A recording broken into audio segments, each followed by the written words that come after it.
Who's enjoying themselves? Raise your hand.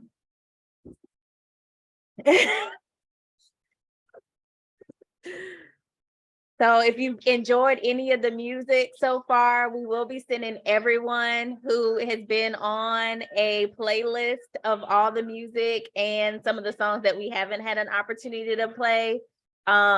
We always do that for all of our conferences. So if you registered, especially through the Eventbrite, we send out a thank you for hanging out with us today. We send out all the guest information so that you can link up with them afterwards, and then also a conference playlist just for your pleasure to kind of have some self-care and zone out too. So that's something that we kind of do every time as well. So yeah.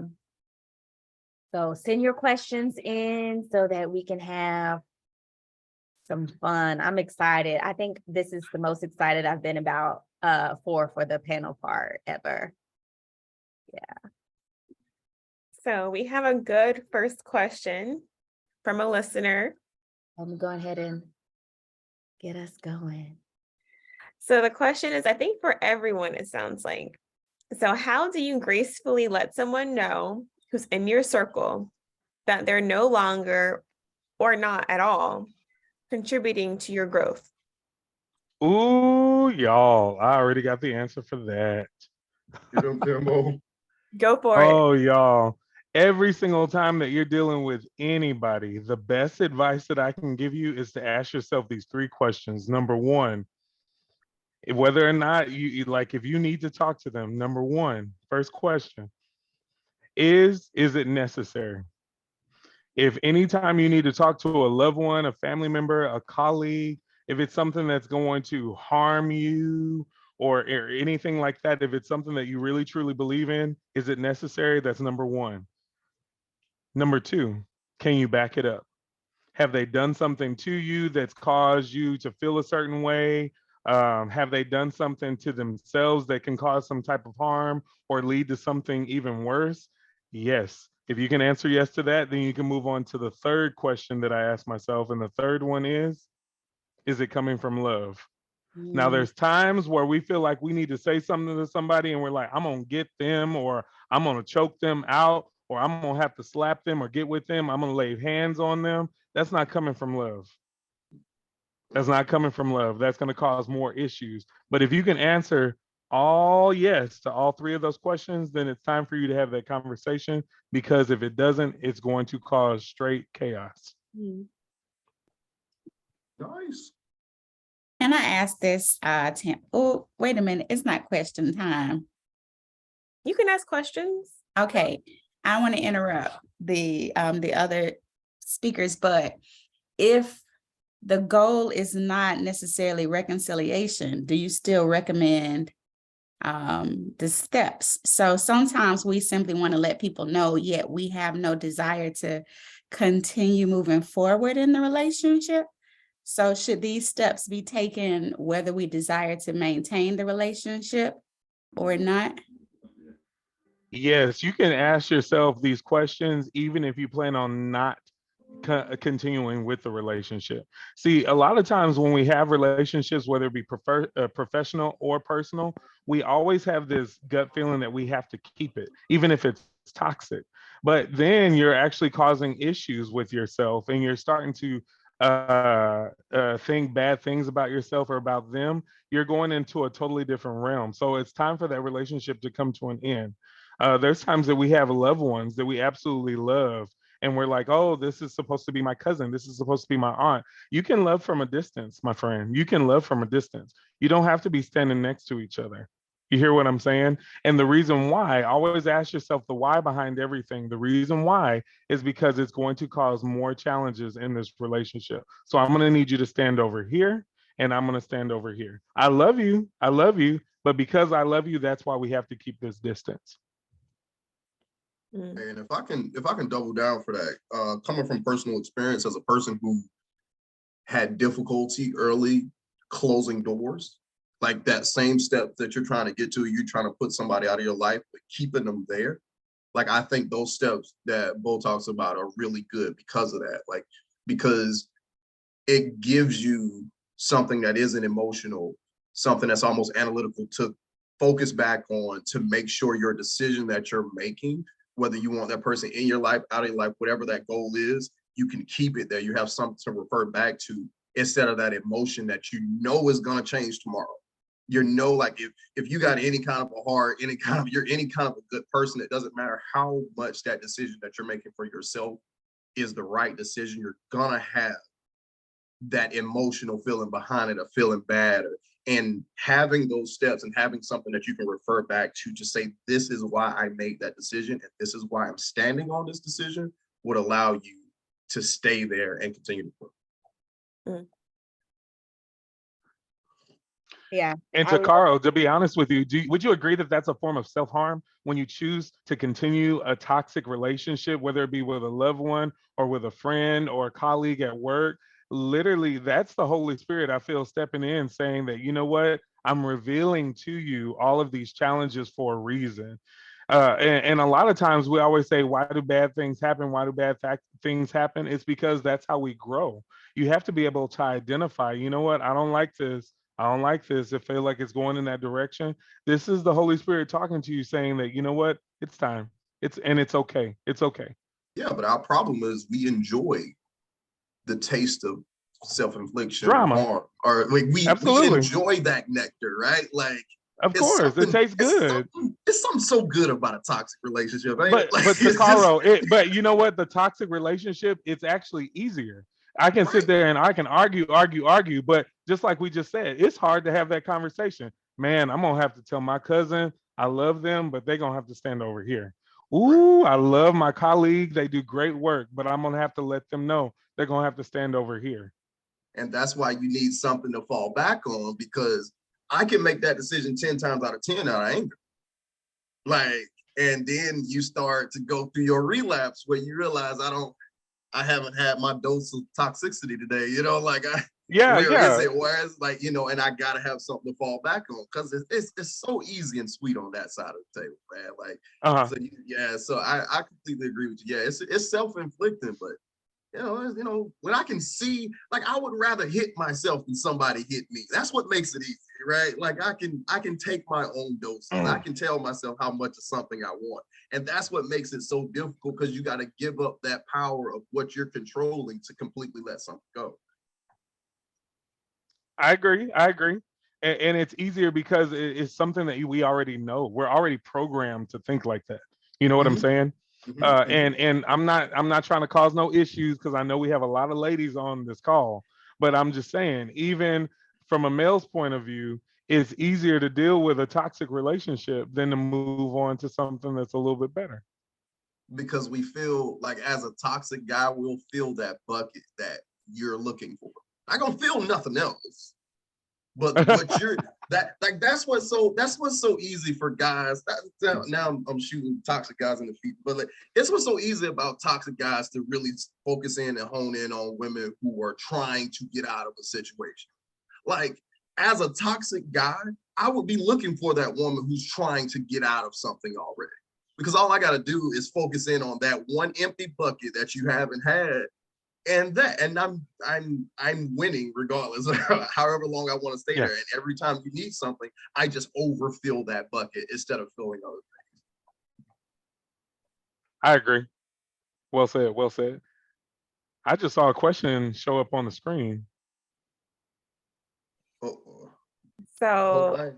any advice on how to deal with men who don't have self-love? You Ooh, want that one, or you? ooh.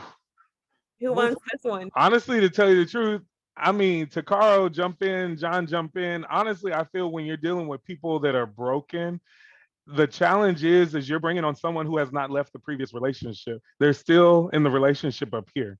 There's two parts to it. There's a mental portion and there's a physical. Yes, I'm not standing next to them, but in my mind, I'm literally judging every move that you make based on what I'm dealing with right now. Until they mentally get out of that relationship, if it's okay with you that's in this relationship, you're going to keep addressing this challenge every single time, because it's not going to go away. It's here. So if you will, I want to make sure I answer this the right way. What was the question? Could you ask the question again? And the question is, any advice on how to deal with men who don't have self-love? All right, so I'll go in a different realm for this, because coming from a person who realized that I didn't love myself like I thought I did, I can tell you traits that I had that I look back on with a big question mark, like what the hell was I doing? Because it really made me identify that I wasn't putting myself first in a lot of situations. So what happens is you find yourself dealing with a guy who won't commit, who he will show you every trait that you want. You'll see those traits, and as a woman, you look at those things and figure out what you can build off of those traits. That's called looking in that to the potential of the guy, right? So, and he'll show you those things. He'll even have those characteristics that you're looking for in a man, and the flaws won't be overwhelming to where you'll want to be with. But because he does not know how to love himself, he lacks that self-love, which means that he will always doubt the ability to love you the way that you want. So he's always going to be 6 feet away out of the thought that he'll never be enough for you. And that could be kind of like Bo was saying, he could be 1 foot in the door somewhere else, 1 foot out the door in another place. He could have things in his past that he hasn't completely let go of. In my case, that was doors that I hadn't completely shut, because I'm always wondering what I did back here and trying to bring them there. And yes, I know you go in relationships and you go into new relationships and you say, I'm trying not to bring that same thing over here, or I'm gonna learn from it, but you can't bring every single thing there. But when you don't close the door, it's always gonna be flooding over either way. So when you deal with a guy who don't love himself in the manner that he should, or hadn't learned, he's going to be a master deflector, right?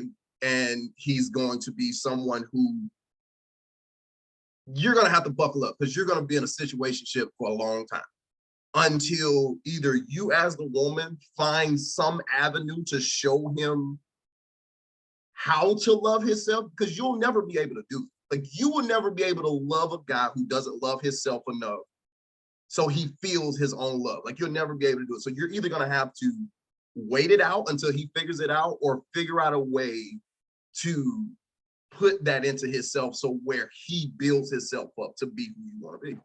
So if you're not patient, I would just say flat out, if you're not patient, or if you're not taking that time constructively, I think women don't look at that too. If he's a good guy, right? I ain't never think I was a piece of shit or nothing, but like, if you're a good guy, if you're with a good guy and you see he has that self-love issue, if you're not taking that time and using it constructively to work on yourself as you're doing it, to either be a better person or mold yourself into the person that's needed for that relationship to be successful, you got to go. Like, unless you just are content with being with someone who will never have intention.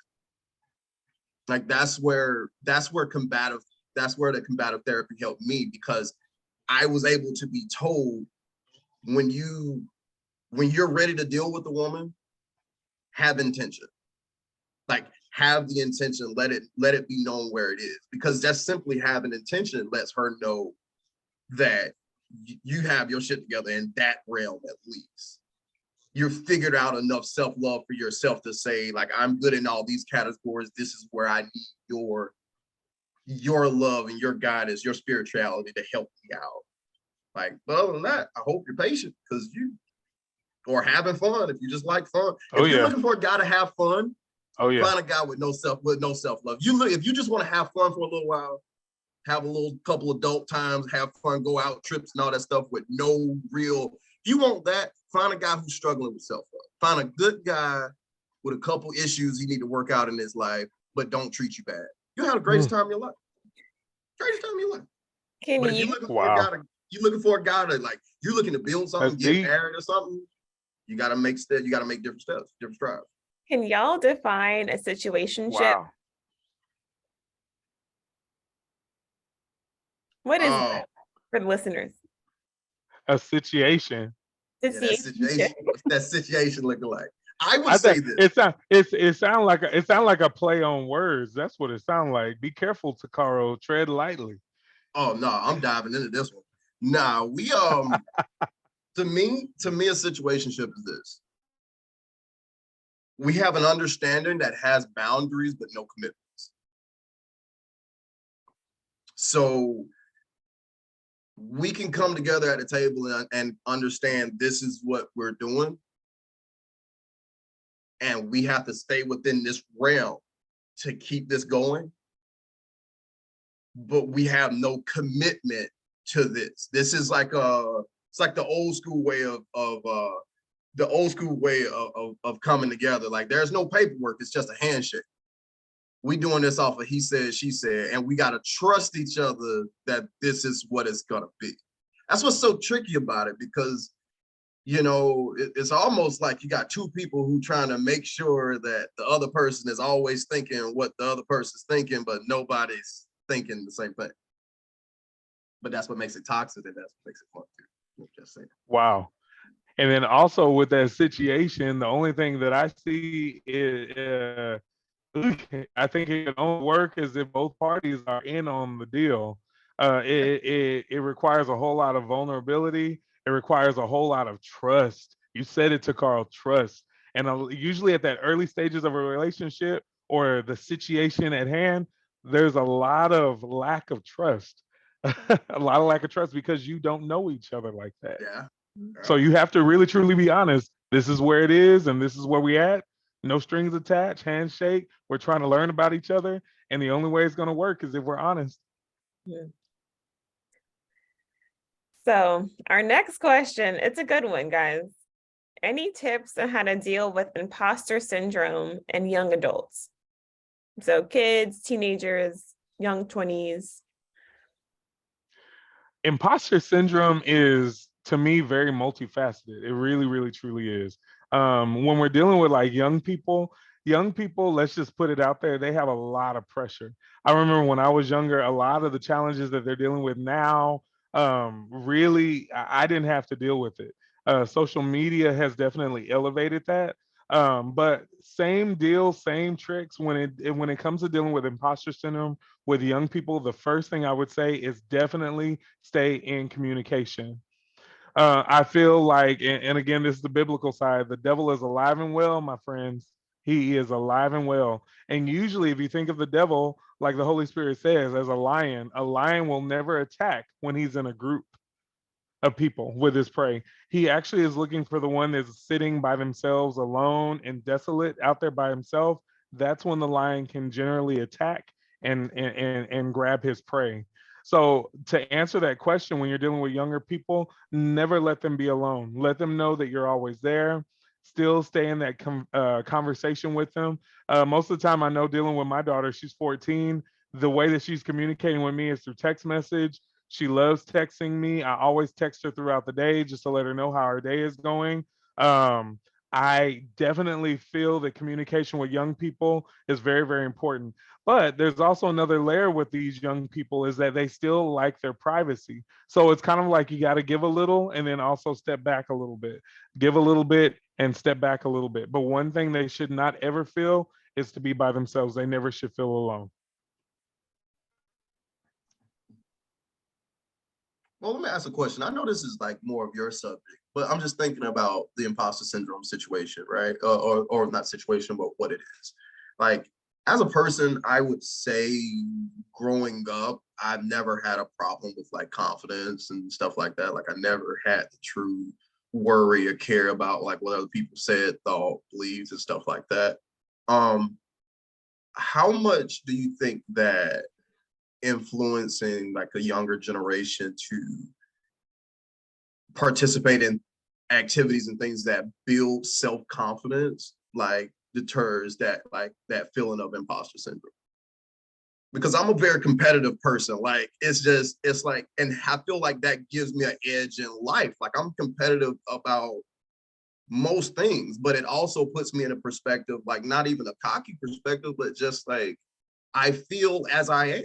Like it's just what it is. Like I feel my ability of who I am, but I also have those things that you talked about. Like I grew up in a house with all women. I was typically by myself all the time. Like I did a lot of things hands-on by myself. I was alone a lot. Like that was typically how I grew up. But I never lacked on the confidence side of things. I never felt like I shouldn't be where I was. I felt like I earned everything and I worked my way to it. But I also was always in sports, or always like I played video games growing up, wanted to beat everything in that. I wanted to learn something. I was small. I wanted to beat up all my cousins, even though I was the smallest, the slowest, the weakest. Like I always had that fire mentality, but I think it was because I was put in those positions. Like, how much do you feel like being put in those competitive areas helps that? I think it's a huge help, and I'm glad you put it like that, because conquering imposter syndrome, something I really want to hit home with, it's a learned behavior, how to conquer it. So being around the environment where you're put to the test and you're being stimulated and being told that that's a great job or something like that, it helps in the learning process of building what you just called confidence, not arrogance. See, because confidence and arrogance, they play real close together. They play Mhm. very, very close together. But to how I look at confidence and arrogance, confidence is definitely going to be impactful and empowering to others around you. Remember when we were talking about your tribe, your circle? If Mhm. you're in that circle of friends and you're in that circle, if they include you in that circle, Takaro, you're also indirectly influencing and empowering a friend of yours that might be dealing with imposter syndrome on a more severe level. Now, arrogance is something where people don't want to be around you. And I think that arrogance level, that's what causes people in the tribe that we were talking about that will rip you down. Those are those types of people that are dealing with more arrogance. So, congratulations to Caro. In your circle, you're actually empowering somebody. Cool. I want to jump in also because I think you said something that people, other people might relate to, but then also makes me think of something else also, is that sometimes people will attend these kind of conferences and be like, well, that's not my cross to bear.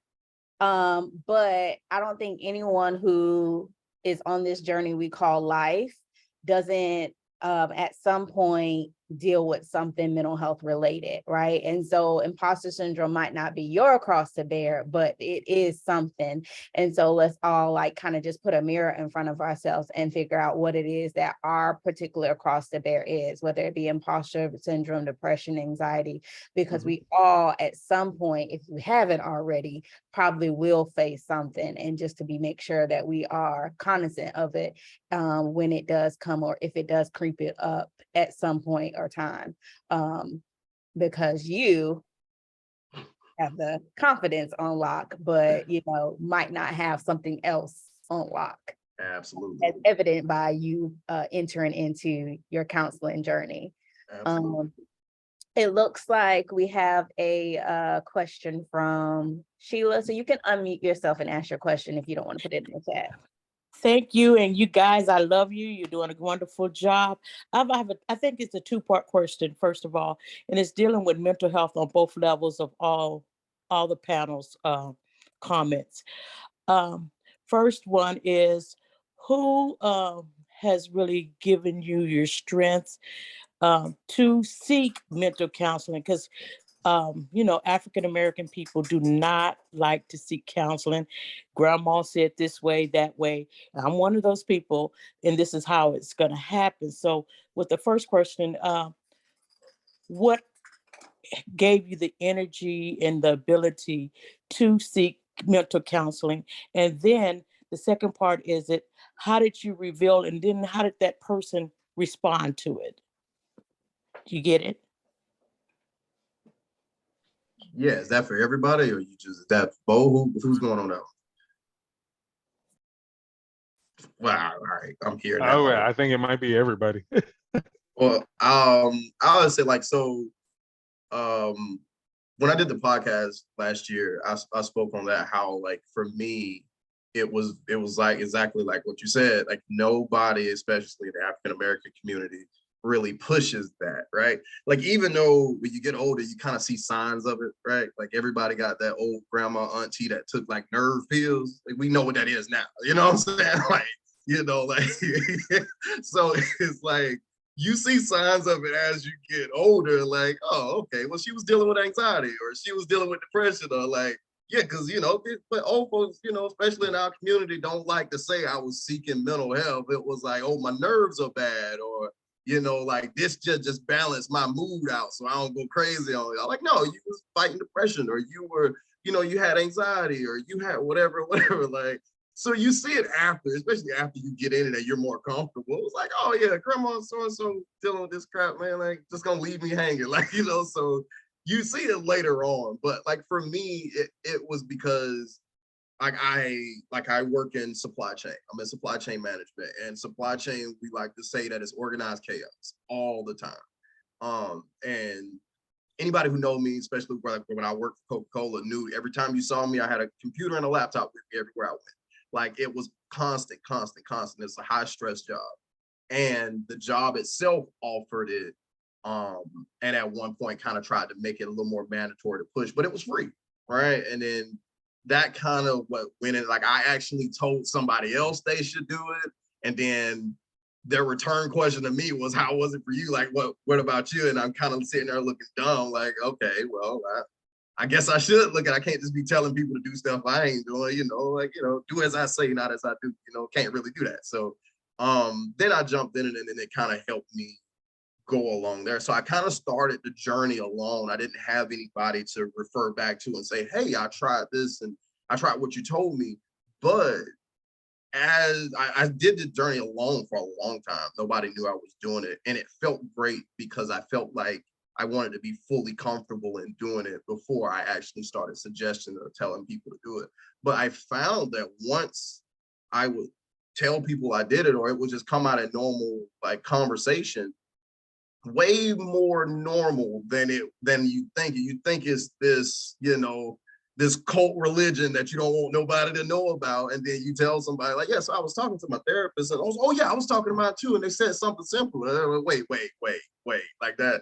You realize it's more common than you think. You realize that more and more people are seeking out, and it then pushes you to tell other people, because all it takes, especially for us, is to say somebody else do it. Black folks, we love being able to say, like, you should go get therapy. Oh, I don't think I'll do that. Man, John do therapy. Like, it's good when we can kind of deflect it off on people, and then at the end be like, yeah, because I've been doing it too, so it works, So just in case somebody take it negative, we can keep it over there. But I found that the more open I became about it, people were very open to hearing me, and everybody know got a few screws loose anyway. I'm crazy, so they like being able to hear stuff that I'm gonna say anyway.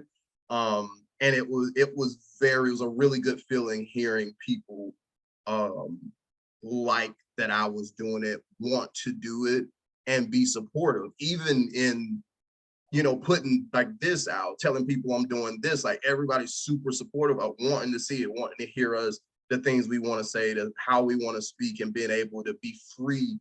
And hearing us talk like this, we're talking like we're sitting around the table with some good food and maybe a little tequila or something, and just having a great time. Like, and when people get to see stuff like this, and I get to explain to people that I do stuff like this as I'm on my journey, they are super receptive of it and love to hear it, and often wants to be a part of it. So, Me personally, my experience was more fear. I remember probably back in 2005, my family heard of me going into the hospital because of seizures. The seizures were just coming. I was having probably about like maybe 3 or 4 seizures every week. It was becoming very debilitating. It became very, very scary for my wife, and also for my daughter, who was a baby at the time.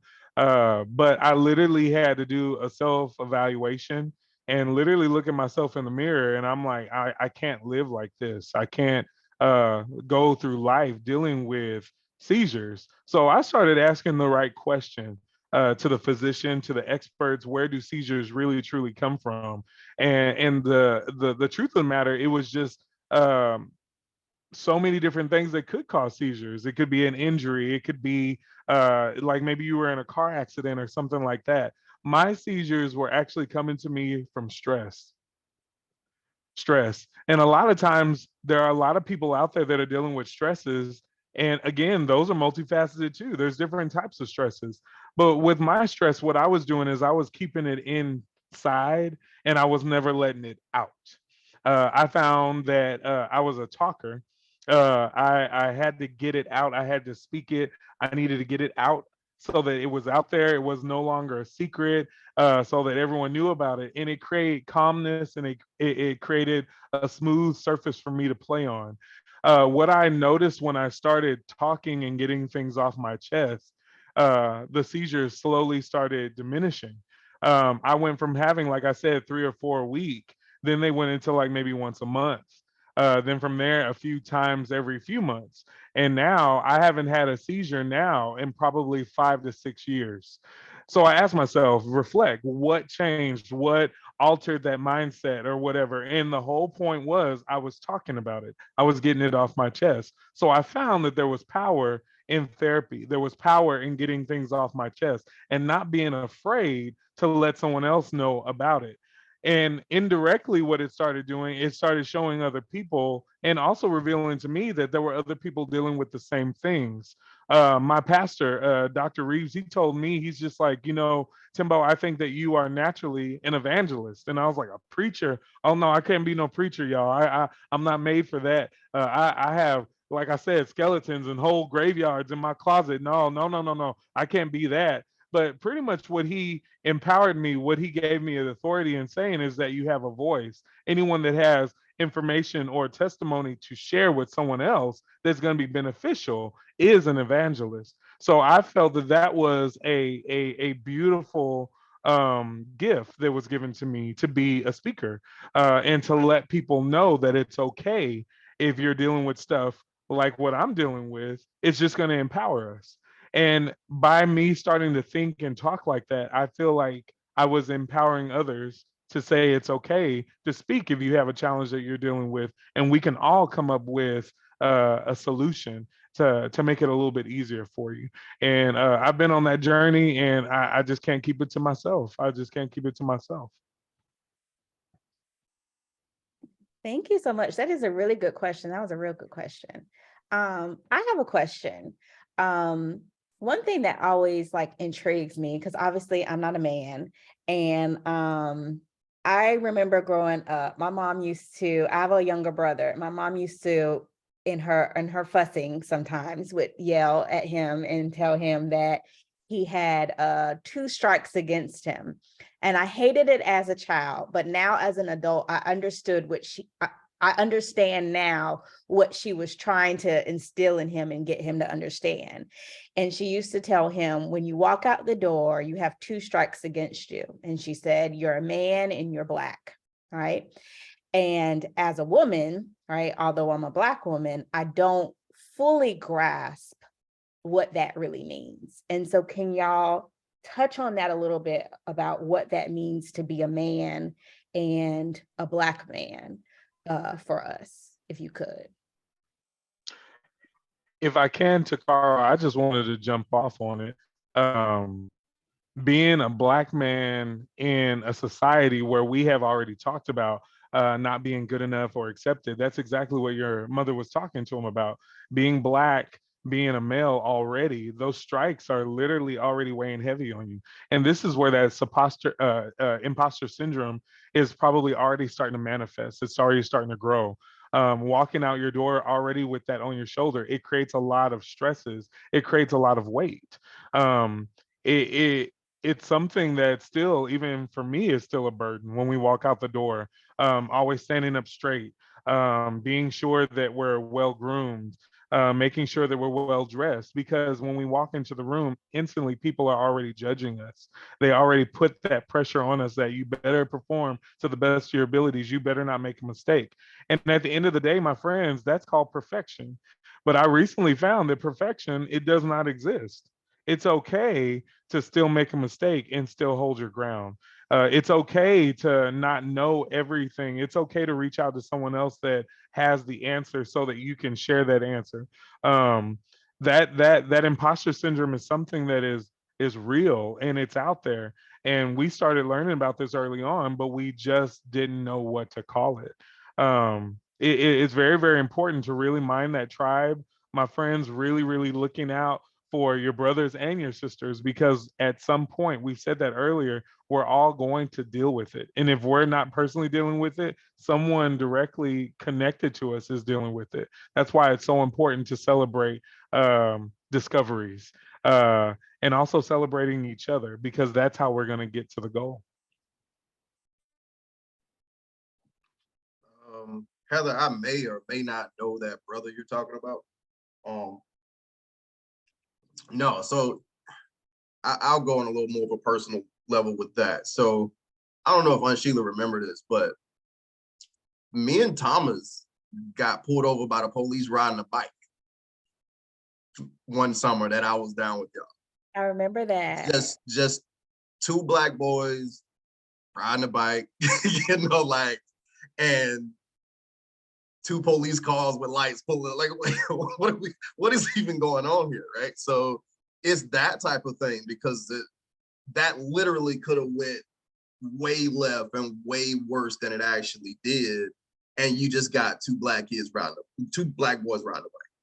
You know what I'm saying? So like, I completely understand that. I completely understand from a different view, like a mother's fear of that, right? Because same thing with me, like only boy, with my mom. And I didn't get that same exact speech, but my mom was real hard on me about like enunciating words, speaking clear, thinking before I speak. Y'all know me from a kid, so like not letting my temper get the best of me and stuff like that, because it didn't matter. It didn't matter what I said, how I said it. I'm already walking out the door at 2 strikes, right? Like being able to go visit, that was my favorite thing, visiting cousins. I ain't have no boys around me growing up. Like that was my favorite thing, but walking out the door and being told to be careful. And I don't know why she said, I'm going with family. What I gotta be careful for? I'll be fine. Like, but knowing later on that that's what she's talking about, because at the end of the day, we're boys. We like to go do things. We like to just simply in our mind have fun. But in the view of other people, simply we're dangerous, right? Like, and even me growing up now, having traveled, having been like, it is still very apparent. It's still very like I recently traveled for work to Nashville. Right? Don't know if anybody's ever been to Nashville before. All right. So to walk around Nashville and to literally walk down a strip and realize that you're one of 3 black people in a crowded strip, and every time you're walking behind somebody, you see a woman, grab their purse, hold it tighter. You see a woman grab their husband, get closer to them, all because you're walking.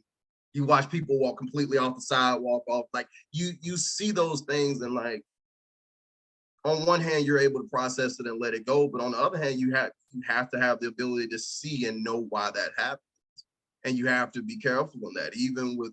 Even in your job, even in whatever you're doing, you realize like you're still walking in most places 2 strikes against you. Like you're still treated differently. It doesn't.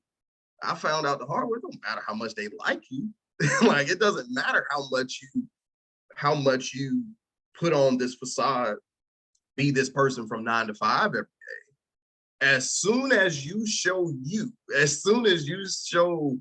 your nickname and not your government, like you, and still while doing the same things anybody else do, you take up for yourself. If somebody says you were late and you wasn't, am I supposed to swallow that, or am I supposed to take up for myself?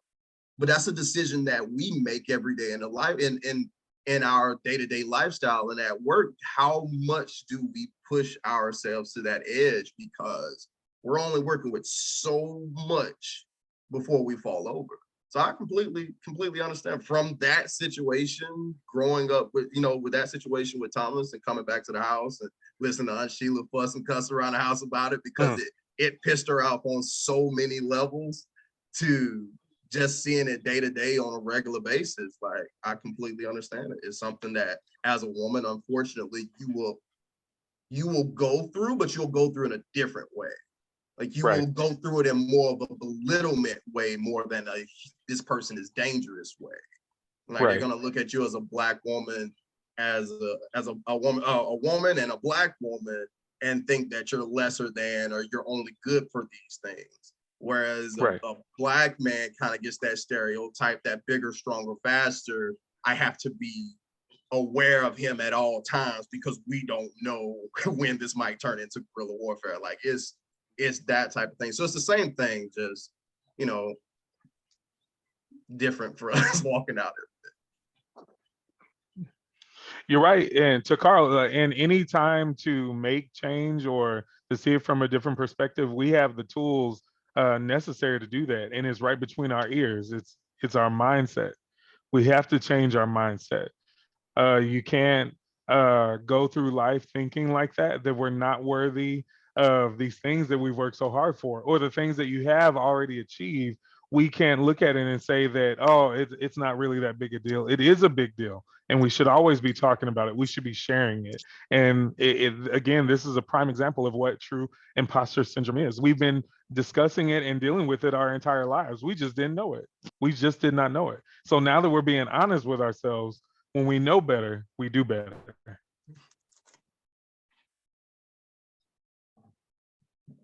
Awesome.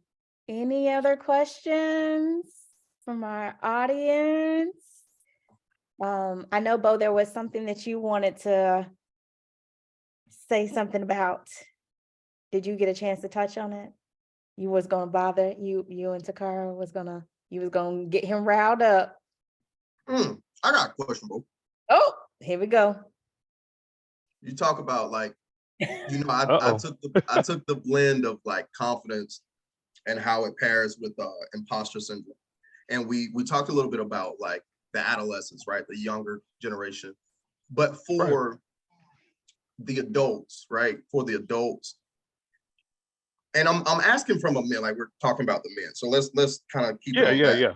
How Yeah. important do you feel like when it comes to attacking and living with, right? Because like I guess you never truly beat imposter syndrome, attacking and living with, like how important do you feel like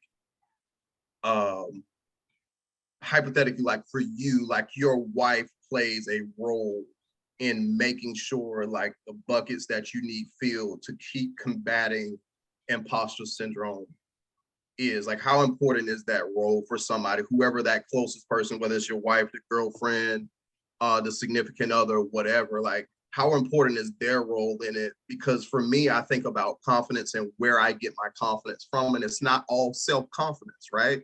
Like some of those things, like I love to hear my family tell me I did a good job, right? Just something that's small for me, or like I love to get, you know, I love for, you know, to get those random I love yous or those randoms you're doing great today or whatever it may be.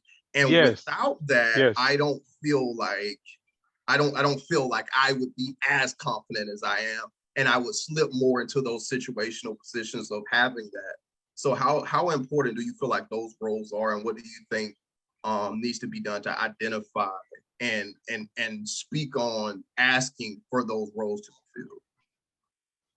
Okay, so I'm glad you asked that question because you actually answered it. You really truly did. You have a true testimony because you said that without any of people, family members, colleagues, or anything like that telling you you did a great job, you did an awesome job, you're the best, without hearing that, that helps you combat imposter syndrome. Imposter syndrome. It's so important for us to feel those words of affirmation. If you are in a relationship, especially ladies, I'm talking to you, and you do have a good partner that is out there working really, really, really hard, he's contributing to the household. He is doing everything he can that when you swipe that credit card that you don't have any worries or any doubt about anything, you should tell him. That is your duty. That is part of the role with being a power partner. I was talking with my cousin about that. What truly is a power partner? A power partner is someone that is going to be by your side, that's not going to allow you, will not allow you to get into that self-doubt.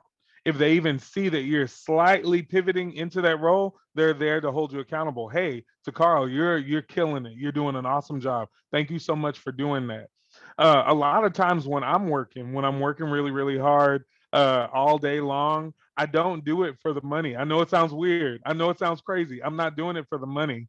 I'm doing it for the sheer joy of knowing that I'm handling my business as a man.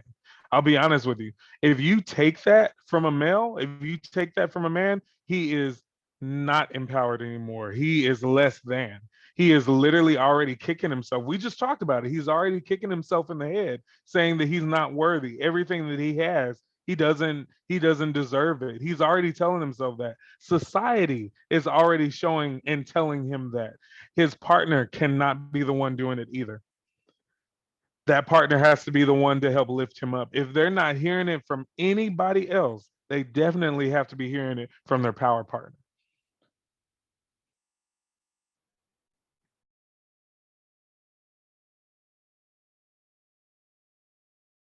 Bo, can you touch on, I heard you say it, and I'm gonna mess it up, so I don't want to say too much because I don't want you to say it how you say it.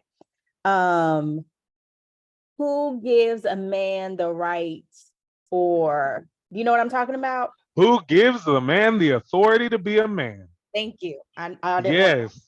Yes.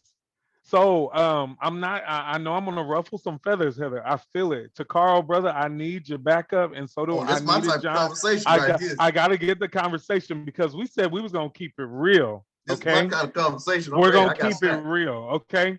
So this is a true story. This happened to me. I'm a father. I have a daughter, and I'm watching this girl grow up from an infant to where she is now. I have a beautiful baby girl. She's 14. I love her to death. I feel like that's one of the things I got right. I really do. I got right. And there was a time where she became a woman. She became a woman, and when she became that woman, I sat back and I was literally like at the point to Carl, I wanted to cry like a baby, but at the same time, I wanted to do something about it, man. I wanted to do something about it. And I had to call my grandma. I had to get advice. I had to reach out to the people in my tribe. And my grandma told me, she said, baby boy, why are you worried? That's why you got a woman. I sat back and I thought about that. uh when it comes down to it, who can give the authority for a woman to be a woman other than a woman? Mhm. She can. I don't know anything about being a woman. Takara, I don't know that. John, I Mhm. don't know that. I will never be able to know that, but I can offer support to my partner when she's taking our daughter through this chapter in her life because she's the only one that can answer that, right? She's Mhm. going to give the authority. When she says that she's a woman, she's a woman. I Mhm. can never tell her that. And it's the same thing when it comes to a man. Who gives the authority for a man to be a man? Only a man can do that. Only a man can do that. When he has done the things that are necessary to take care of his family, when he is owning his own when it comes to his career or whatever it is that he's doing, if he's Mhm. handling his business, taking care of his loved ones, a man is the one that can give him the authority. Son, my cousin, my friend, you're a man. You are holding it down. You are a man. You are the right man. I am so glad that you're doing what you're doing. You are the perfect example of what a good man should look like. A man can do that. And there's times where we have men, and I'm sure that there's a lot of people that will not agree with me on this. There's men that are out there claiming to be men, and they really are not. Mhm. Mhm. Mhm. They really are not. They're not holding it down. They're not showing that they can handle business. I asked a question in the shop, y'all. I did a little research myself to Carl. You want to hear what I said? Let's hear I it. asked the ladies in the shop, and I told them straight up, ladies, I want the honest to God truth. I want to know what makes a man sexy. Oh, they over there Mm. like, Mhm. all right, it's about to get deep. You want to know what's funny? Not one of them said anything about looks. Not one of Oh. them said anything about a six pack. Not one of them said anything about him having perfect teeth. Not one of them said anything about whether or not he was cross sided. Not one of them said anything about he had 50 kids. What they did say is they said they wanted a man that can build a fence. They said they wanted a man that had a job that he was proud of. They said they wanted to have a man that if for some reason they decided to stay home, they didn't have to worry about whether or not things were going to get handled financially. They didn't say anything about what we think they were talking about. So, ladies, if you have a man that is doing all of that, tell him, Well, affirm that you he is said a it. good man. You said it. Tell him, You tell asked, him. you asked ladies. You Yes, asked I ladies asked that the question. ladies. Because Yes.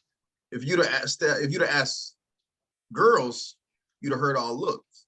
Oh, he Like went there. that's really He what went it is. there. Like Yes. it comes to a point where for guys and girls, right? Like for guys and Yes. girls, like it comes to a point where I'm gonna be the first one to say if I can't look at you, I about can't look. I gotta be attracted to something. But Hey, it comes to a point where what you need out of life isn't what you're looking at anymore. Like I all women in my household, like all women in my household. So it is funny hearing you say that because the only thing I ever heard my mother say that she like was attracted to out of a man that wasn't those things that she's like she loved how a man walks because it meant when she see a man walk it's almost like walking poetry of what those things that you just said are being done, those right. things are taken care of, you know, like But and Takaro, like when you know you got it together, do you not walk a little bit taller? yeah, man, you gotta put that chest out there. Yeah. You gotta put that Yeah, chest you out got to there. walk a little taller. That's that confidence, You know, baby. even when you're walking, when you're walking with your girl, and you know that you got it under control, and she know you got it. Don't you walk a Look, little bit different when you walk into the it's room? like taking her on a date on payday. You know she can get what she wants. I know that's right. You know she You can know get what she she gonna wants, get what man. she That wants. check just dropped. You know it. Ain't no problems. You know, like Yeah. I will say this. I will say this. Greatest compliment when you talk about only a man can appoint another man, right? Okay. When I was younger, two things were said to me growing up that I never knew until later on. And one was like my family, like my uncles were always loved the fact that like Yeah. I was always outside tinkering, you know, whatever, and Yes. little stuff. I cut myself, I ripped my rag, right, wipe around my arm, keep working, like little stuff, All that right. manly thing that they love, right? Like pop your finger out of place, pop it back in, keep going. Like they love that. But it's not to combat saying what you're saying about only a man can do that. But my favorite compliment I ever got was I'll never forget. I walked into my aunt's house during Thanksgiving one time, and we all gathered together for Thanksgiving. And one of my aunts pointed at me and she said, "You're gonna be a great dad one day. Like I've been watching you grow, and you're gonna be a great dad one day." And that's one thing that stuck with me because you don't realize how much women look so far in the future for you. Like you don't realize how they look at everything built up, and they put that together and say whether you ain't gonna be shit or you gonna be the greatest man in the world. Like, and I'm super appreciative. I'm super appreciative to have like the upbringing that I had because it was around my granddad and my uncles, and I heard that like got to a certain level because you notice it when you're growing up, especially in my family, like that you hang around people and at a certain point, it's grown folks in here, you got to go somewhere else, and then you gotta go somewhere else. After a certain time, you're like, okay, you can hang around with the grown folks a little longer, but then when the alcohol comes out, you got to go somewhere else, and then you get to hang around the grown folks while they drinking. Then it get a little too rowdy and you got to go somewhere else. These little rites of passage, right? Yeah. And then before you know it, you can't drink with anybody because they still believe in you got to be of age. They might let you taste something, but that's going to be it. But once you get there, it becomes he's a man. He's going to be all right.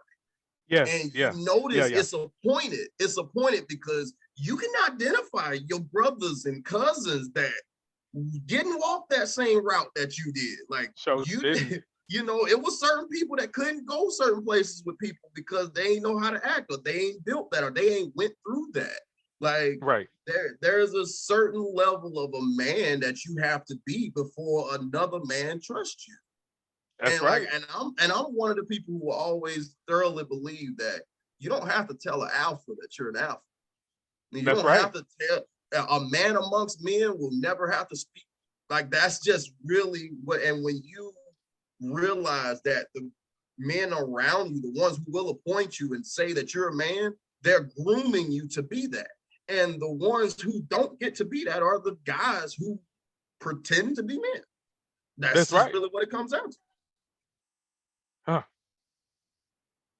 Now I know there's some questions coming through right now. I know Oh, there's some yeah, questions. yeah. Actually, there's one question kind of related to what y'all were talking about that I kind of think y'all answered, but I'm still gonna ask it.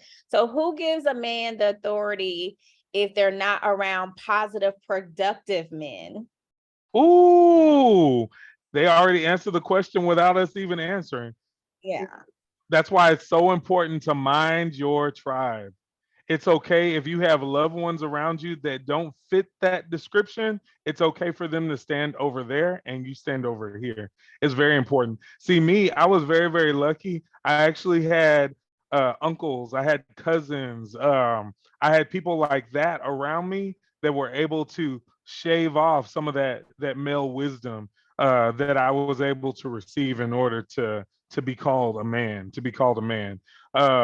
One of my biggest highlights was coming from my father-in-law, who is no longer in the land of the living. We lost him in June of last year.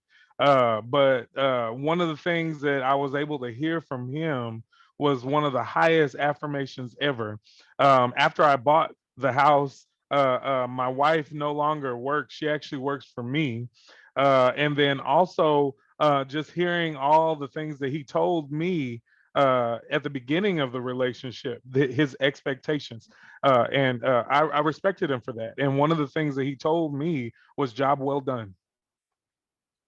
Everything that I asked of you from the beginning was to take care of my daughter, don't put her out on the street. He's just like, I'm so thankful that you take care of your kid. I wanted you to take care of my grandchild.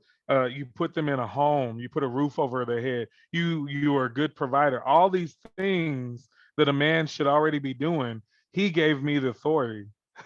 He gave me authority. He's just like, you are a great man. You are a good husband. That right there, I'll take that to the end of days, coming from my father-in-law, because one day I'm going to have to say that same thing to the man that God puts in place with my daughter. I'm going to have to tell him my expectations. You hear what I'm saying? And then I'm going to expect him to hit them. And then I hope that I have the authority and the luxury of being able to tell him that you are a great father, you are a great husband, you took care of my child and my grandchildren, and you provided for them. I want to be able to have that same experience with my daughter's husband. I think to kind of piggyback off what you're saying too, like who appoints who in the land of the wicked, so to speak. Like to me, I always looked at that as the person who set, like what you said, sets the highest expectation, or who is the absolute hardest on you. Because as guys, you know, even if you got a lot of craziness going around you, there's always somebody who is really busting your balls all the time. They're super strong at you that you can almost never please them. Like it almost pisses you off because you don't want to be around this person, because they always, in the midst of all that, of those guys who can't make that call for you, but they're always trying to get you to do this and do that. And all of it feels easy. You feel like you're running through the ranks, and it's always this person that's really shunned down, really knocking you down all the time. That person will be the one, because there's going to be a moment in time where you're going to feel like you fell short. Something's going to happen, or you're going to fall down. And those people that's around, they're not going to be there for that fall.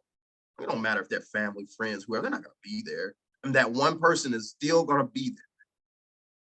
And that's the person that that's the person who's going to be there. And as you're trying to explain how you didn't make it or how something didn't happen, that's when they're going to show you how much love was put into that, why they were so hard, what was the reason behind them continually pushing you and putting you in tougher situations, because those are the men molding situations. So there's always the odds of you ever being around a bunch of betas, a bunch of people who just out for the situation and not out for life is gonna be slim to none.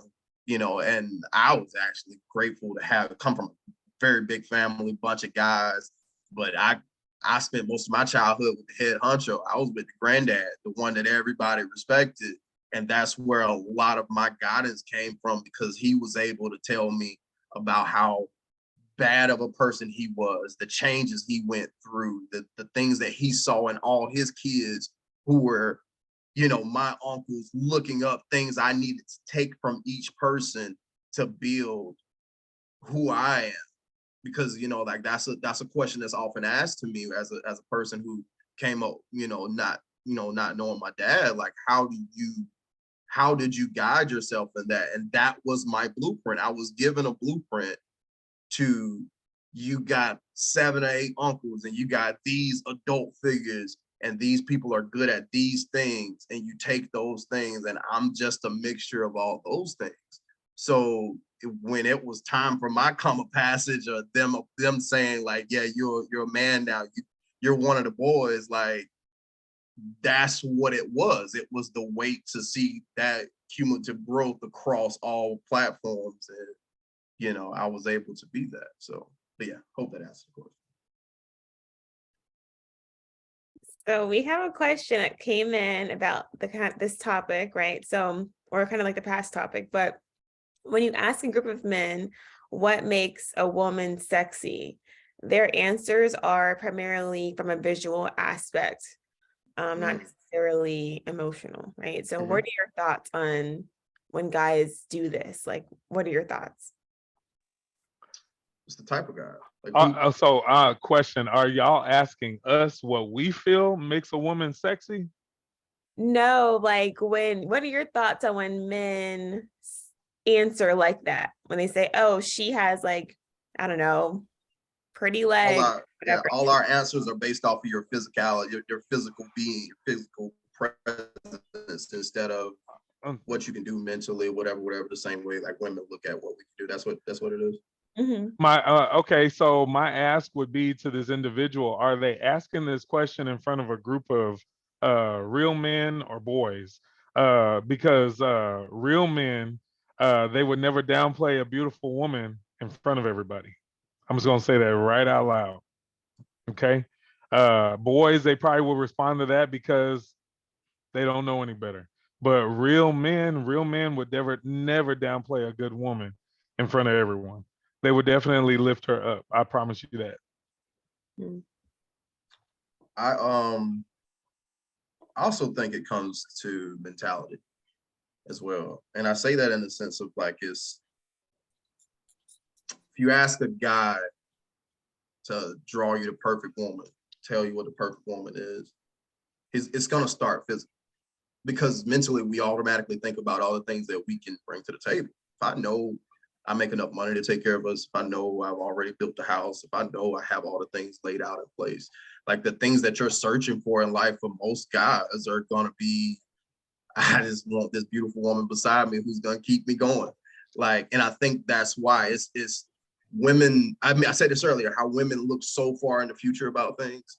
Like Bo said, like, oh yeah, consensus, well, I want a man who can build a fence. That's a future thing. It's not what's happening right now. Guys thinking of now. Guys say, well, what is she right now? I hope she fine. I hope she fine. That's what, because we don't, our future is what we can do for you, and your future is what we can do for you. That's really why you get that answer. Like, I am building myself, and I will openly admit, I'm building myself to be the perfect husband. I'm not building myself to be the perfect me. So, like, can I build a fence? Yes, absolutely. We've probably built one too many already. But am I expecting you to build the fence with me? No. So I don't have to look for a woman that can build a fence. Now, would I like it if you can cut 2x4s? Yeah, absolutely. But that's not what I'm looking for. It's not what I'm needing you for. It's not my lust of you right now. Like, my desires in life become the things that I do not have or I cannot provide. So it is marvelous to see. And as Bo said, we will never downplay, no real man will ever downplay a beautiful face and a smart mind. Like you will never find that twice in one diner, right? But when they're asking what we want, we're gonna say the things we can't provide. Simply like if you ask a guy who don't make a lot of money, what he's looking for. Looking for a rich bitch. That's what he's gonna say. Like it's just this is what it's gonna be. Like your guys literally answer any question. It does not matter. Guys answer any question based off of their status of life and what they are lacking. Like if they don't have kids, 9 times out of 10, they want a woman who don't have kids that want to have a lot of kids. If they do have kids, they probably want a woman who don't want that many kids so the kids can be taken care of. Like it's whatever they're lacking in life. It's nothing personal. We love y'all. Absolutely love y'all. But it ain't got nothing to do with, it's never to just say that's what a real man, sorry, Bo, that's how we said a real man has. It's Real man. and nothing to deny what you have accomplished. You want to hear us in the barbershop? Oh yeah. Have a bad one at the house who got an MBA and make money and drive a Benz and stuff. We're gonna be getting our haircut, sitting back bragging about y'all the whole way. Might not do it to you, but we're gonna be talking about all those things that you accomplished. You own this and you own that. Oh, God, guys love throwing that out, especially to tell another guy that his wife ain't quite like your wife. Oh, that's perfect. That's a perfect situation. Flex. But when you ask us what we're looking for, oh, baby, just keep yourself up. Look like you look as long as you can possibly look like that. And we, on payday, I'm going to take you out. That's what we do. That's just what it is. No disrespect, ladies. I swear to God, there's no disrespect. We love you. And we're going to help you. Any dream you have, we're going to help you get that too. But and you ain't got to.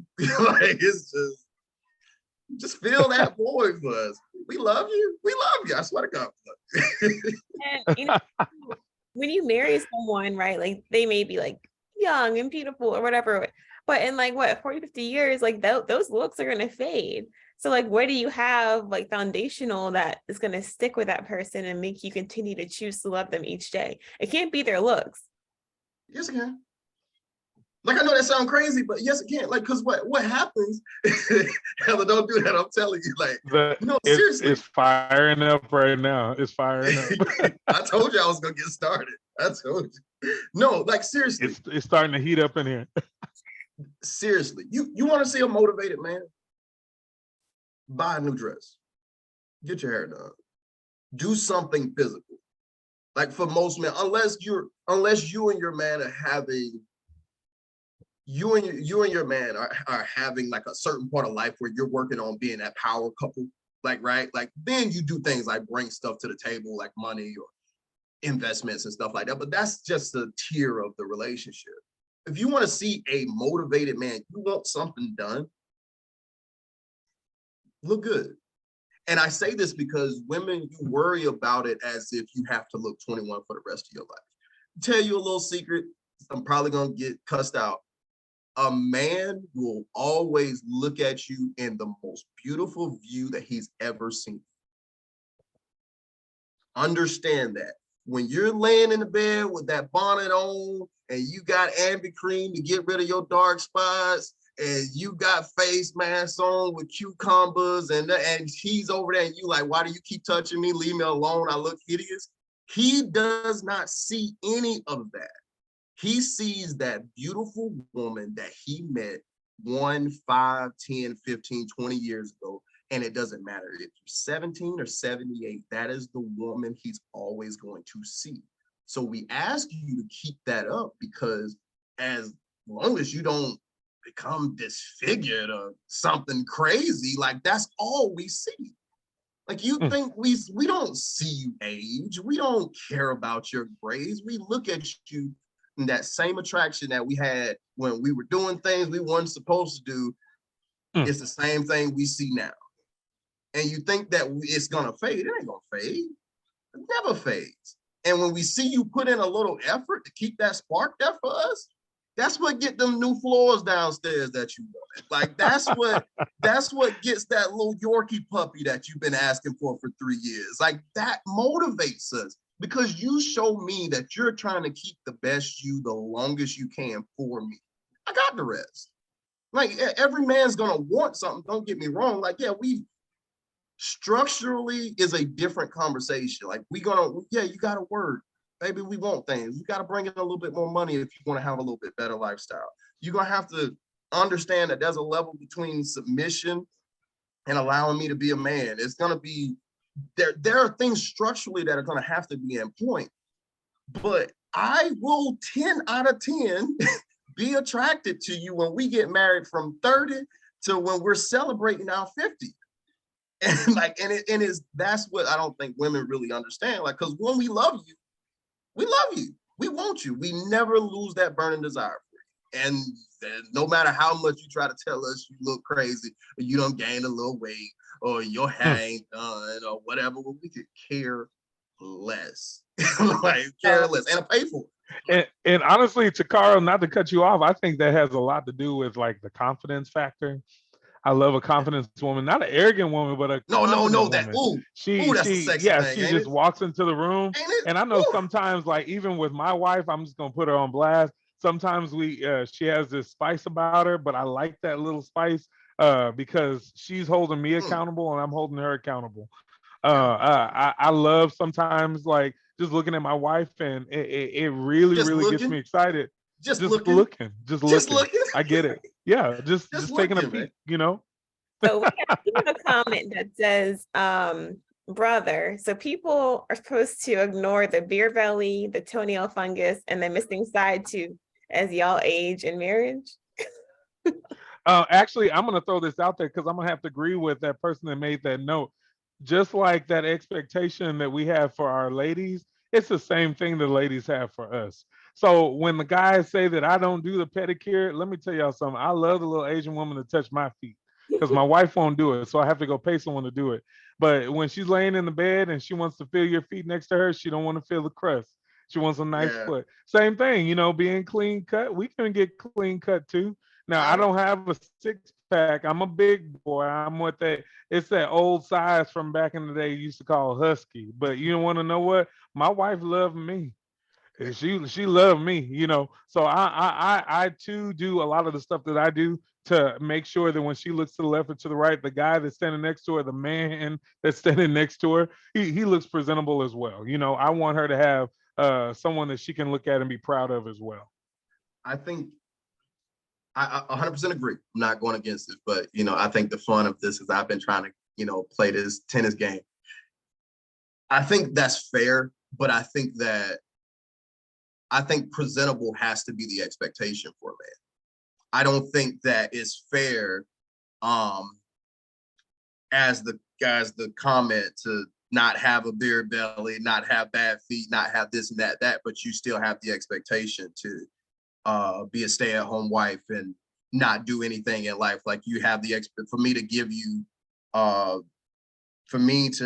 you everything that you want requires a certain amount of time that will take away from the time that I would normally go to the gym to get a six pack, or take away from the time that I would maybe go get a haircut or whatever it may be. I think that expectation has to fall in there somewhere where like should you look like Castaway? No. Right. But like, no, I think that as a person, I tell you the truth, man, this is my first haircut I had in like 4 months. Like I'm very much like I'm a low maintenance dude, man. Like I am. And yeah, like I just think that I think that for me, I have to understand that being presentable is a requirement amongst doing what I'm doing. But I don't think it's fair to me to say you want me to look like, you want me to wake up looking like Idris Elba in the morning and then still make that's not happening. Yeah, like I don't think that's not happening. Well, you have to have realistic expectations. Just like us on the other side, we're not expecting our wife or our partners to turn over looking like Beyonce or anything like that. But there's a certain level of confidence that everyone will already possess that will encourage them when they get up in the morning, like, hey, you know what, I'm gonna brush my teeth before spinning over and kissing my man. I get that. And vice versa, same thing. We're not gonna turn over trying to kiss our beautiful ladies or our partners and say that, you know what, breast smelling like who done it and why. We're not gonna do that. That's just not part of the expectation that I have from myself or for my significant other. I'm just throwing that out there. All right, fellas, we Good have job, Takara. yeah, y'all are getting Good job, Takara. y'all are getting it. We have a special watcher question. Go ahead and Okay. unmute yourself and ask your question. Why do you think roles have changed in relationships? Like the roles of yesteryears, how roles used to be back in the day, and how long marriages used to last. Why do you think that has changed in today's time? I honestly think we've allowed them to change. I really, really do. I think we've allowed them to change. We've become so lax in relationship that we don't see relationships for what their value like they used to be. I remember when people would have a lot of pride to be in relationships for a long period of time. And to be honest with y'all, as long as I've been married, I'm not trying to call myself sensei or an expert when it comes to marriage, but I will be honest with you, marriage is hard. It really truly is. There's a lot of give and take. There's an old saying, they talk about the 80-20 rule. With any relationship, you're probably going to get about 80% of what you actually need. The other 20% is what we really, really have to work hard for. You know what I'm saying? I remember when I first got married, one of the things that was so unsettling for me, and y'all gonna laugh about it, when my wife moved in with me into my home, there was furniture that I bought that I liked, that I sat in the living room and I wanted it to stay there. You hear what I'm saying? There was a TV that I bought that I liked and I wanted it to stay there. But what my wife told me, she held me accountable. She looked around the room and she's just like, I love the furniture that you chose and it looks really, really good. But all I see in this home is only you. I don't see nothing that reflects me. I don't see anything that reflects two. All I see is everything that reflects you. So if I'm truly going to be in a power relationship, I needed to know, and y'all heard me say this earlier, pivot. She's not asking me to change who Timbo is. She's not saying that I need to stop believing what I believe in. She's telling me that I want to be able to look in our home and see a little bit of me as well as you. So I had to pivot. You hear what I'm saying? I had to pivot.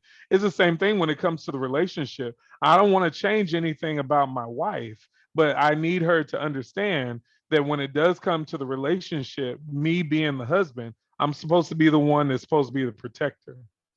And if I'm going to protect her, there's some things that I'm going to need from her as well. There's times where I'm in a conversation with someone, and I know, ladies, you're probably not going to like it. There's times where my wife just has to keep her mouth closed.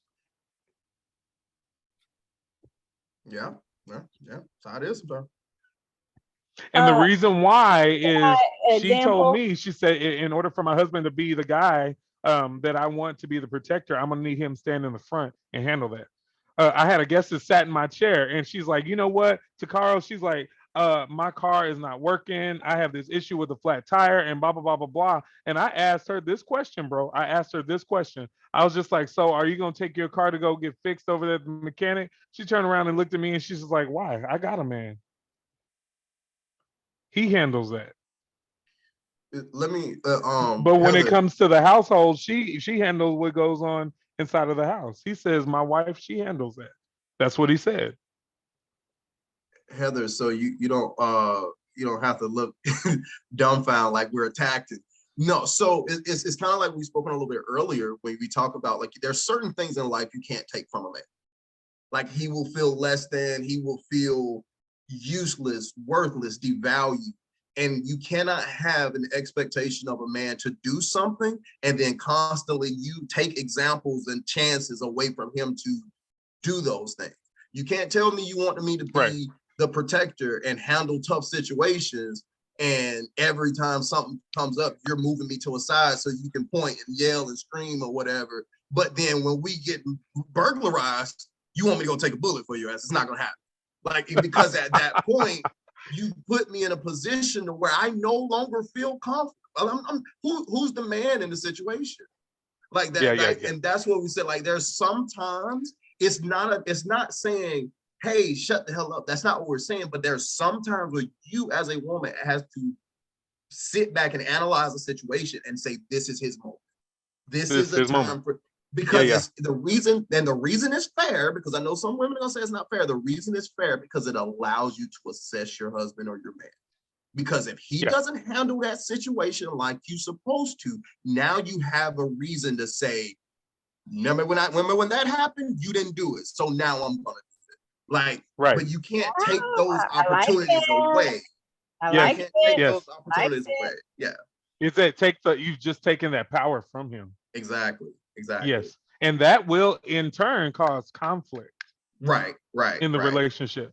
Because there's no such thing as two men in the house. You know, Yeah. that's not a thing. Like it's no two-head of households. You done your taxes. There's no two-head of households. There has Like, to be a head of the yeah, household. right. At the same time, I feel though. But don't get it twisted. I do believe it was in the movie Takaro. They said, yes, the male, he is the head of the household. That's what she said. Her husband is the head of the household, Yeah. but she said that she is the neck. Absolutely. She Absolutely. supports it and she can get Absolutely. him. Do you hear what Absolutely. I'm saying? She the neck. Do Absolutely. you see that? Yeah. Okay. I'm just making sure I said that. I wanna touch real quick off of the question. Because I agree with you, Bo, but I have a different perspective. Okay. Your perspective is probably mine, but go ahead. Wait, hold on. Y'all cut my girl off. What was you gonna say? I'm sorry, Oh, love. I'm Go sorry. ahead. Go ahead. I'm sorry. I ain't gonna be cutting my girl off. I was just gonna say, I feel like a woman can have a beta personality, but also some alpha. Like, I feel like I'm a little bit of both. Like, you don't have to sit back and like be beta all the time, right? Like, the man can be the head of the household, but the woman can have a say as well. That's all I want Oh, well, yeah. I'm not saying that, coming to America, whatever you like, whatever you want, whatever you do. We're not asking for that. I know I'm not, but I get it. You are with a beautiful, intelligent woman for a reason. There are ideas, thoughts, and feelings that are valid, and she too deserves to be heard. That's why I really do believe in that whole concept of a power couple. That's why y'all collaborate with each other. Be guardful of it. Don't let everybody into that whole I call it pillow talk. It's sacred. Mhm. Don't let everyone in it because you may not have the right kind of people around you that are going to support that. They may say, girl, leave him. Girl, he don't know what he's talking about. That's that negative mindset that getting in the head, and that aids to that imposter syndrome. Ariel, I want to say this into that before I answer my version of the question. I mean, I love a strong woman, right? Love a strong woman, but you have to be mindful of your situations and when you use your strength, because I used to my ex was strong-willed, and I would often tell her you trying to portray alpha positions in life and put me in bad situations, because you might go off and say, I'm handling this situation, and you're doing it the way that you know.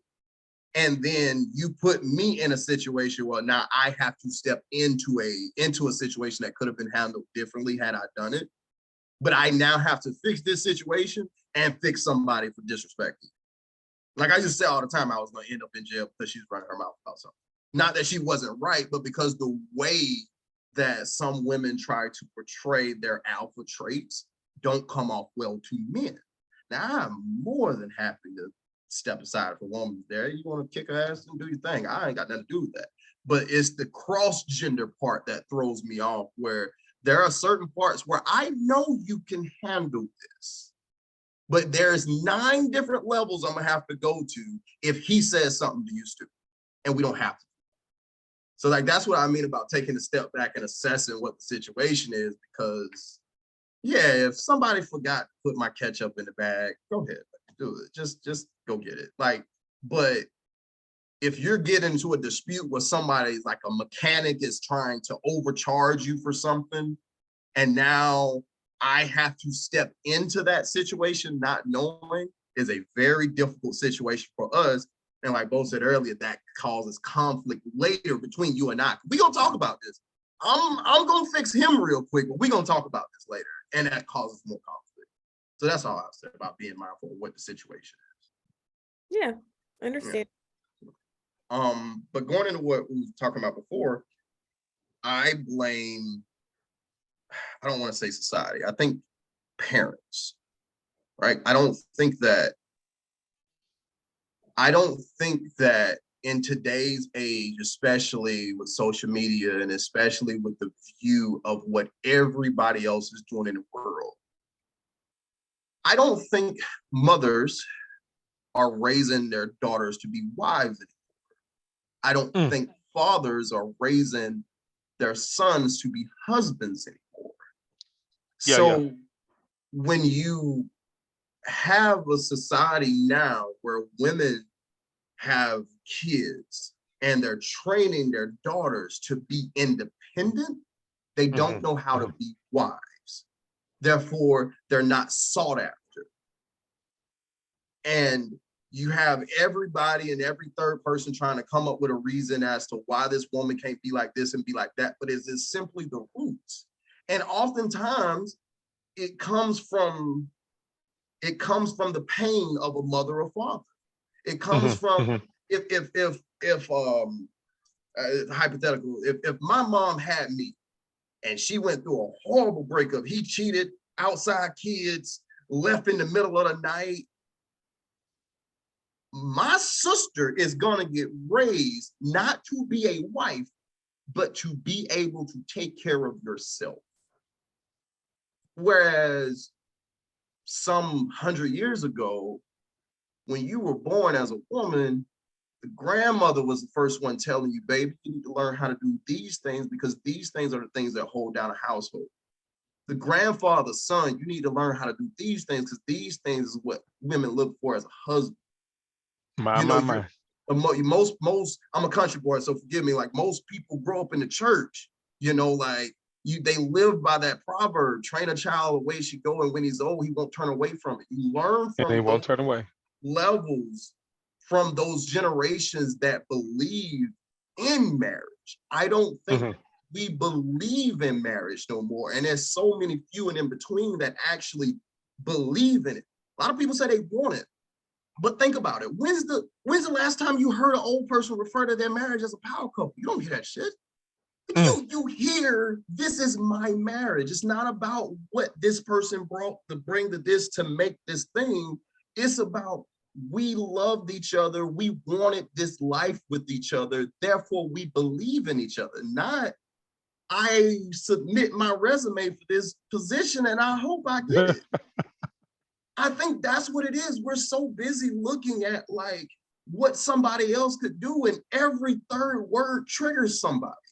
They're so sensitive now to like nobody wants to be with anybody. Like nobody wants to work. It's easy to be alone. Nobody wants to work. Like, no, it's not easy. But then you can't be 50 years old talking about you never got married and being jealous of the person who was married for 50 years. Like, it's going back from me, is doing something you never done to get somewhere you never been. You ain't never been married.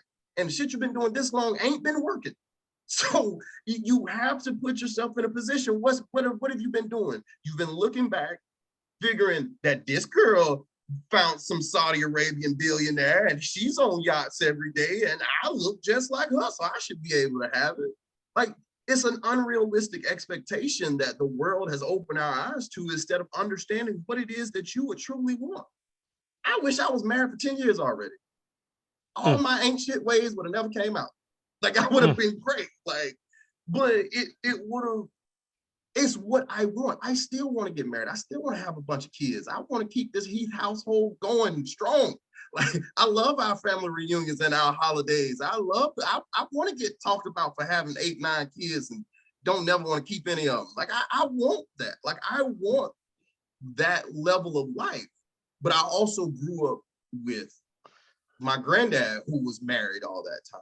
I grew up around his peers who were married around that time. I grew up with even my aunts and uncles, the ones that didn't make it in marriages. We're talking about teens of years. They had time in before they decided to go in separate ways.